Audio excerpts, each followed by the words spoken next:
If you're someone who craves jaw-dropping, emotional stories, you're in the perfect place. Don't forget to hit that subscribe button and become part of our little storytelling family. Now, let's dive in. I was in the kitchen, making his favorite pasta, just like I had countless times before. The sauce simmered on the stove, and everything felt routine until my phone started buzzing nonstop on the counter. Notification after notification. Mentions. Tags. Shares. At first, I figured it was some kind of glitch, a tech hiccup. But when I finally tapped on the first link, everything inside me cracked wide open. It was a video. Me. Him. A hotel room. And it was everywhere. 3 weeks earlier, I was still holding on to hope. I truly believed I could save our marriage. Jonas and I had been married for 6 years. The first 4? They were pure magic. Like something out of a dreamy indie movie or those ridiculously expensive greeting cards. But things changed after we lost our second baby. Something broke between us. We stopped talking. We stopped laughing. He began staying later at work, and I would cry silently in the shower, so he wouldn't hear me. We were under the same roof, but living on 2 different islands.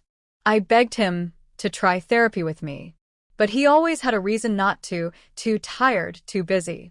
What's the point, he'd say. We can't change the past. But I wasn't trying to change the past. I was desperate for a future. With him. With the man I married. That's when Corey entered the picture. It wasn't supposed to become anything. He was a new hire at the gallery where I worked, handled our marketing and social media. He had this ridiculous, contagious laugh that somehow managed to pull a smile out of me even on the worst days. He'd bring me coffee with silly doodles drawn on the cups. He'd ask how I was really doing and listen. One night, after staying late to finish an exhibition campaign, he walked me to my car. It was raining. He didn't kiss me. He just held the umbrella over me and said, "You deserve someone who doesn't make you feel invisible." I cried the entire way home. 2 weeks later, I slept with him. I wish I could explain it without sounding like the villain.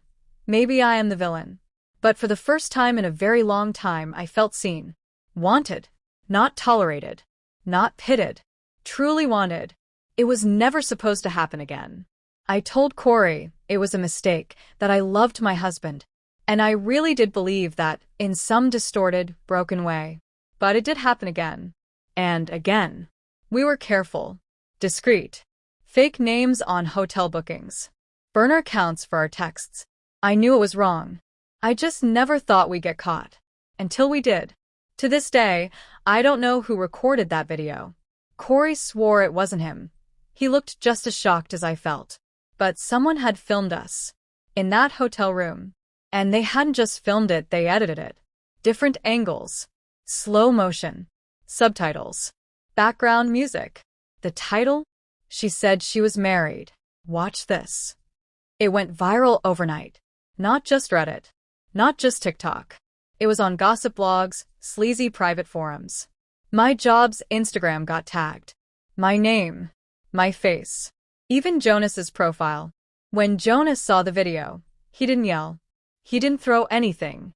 He quietly closed the laptop, looked at me with the most hollow expression I've ever seen, and asked, "How long?" I tried to speak, but the words wouldn't come. "Don't lie," he said softly. "Just give me one truth." 3 months, I whispered. He nodded, got up, walked out. He didn't even take his keys. The next day, I was fired. The official reason? Public scandal. But we both knew the truth. My phone wouldn't stop. Some people laughed. Others defended me. A few tried to book interviews like I was some kind of scandalous influencer. I blocked Corey. I didn't eat for 3 days. When Jonas finally returned, it wasn't a talk. He came to pack his things. He'd already found an apartment. Quiet neighborhood. No pets. No distractions. I asked him, begged him, if we could talk. Try counseling. Try anything. He let out a bitter laugh. You had a chance to fix us. You just took a shortcut. And he was right. For weeks after he left, I kept scrolling through the comments under the video, not to punish myself, but searching for something. Maybe understanding. Most comments offered none. She's disgusting. She got what she deserved. Trash. But one comment clung to me.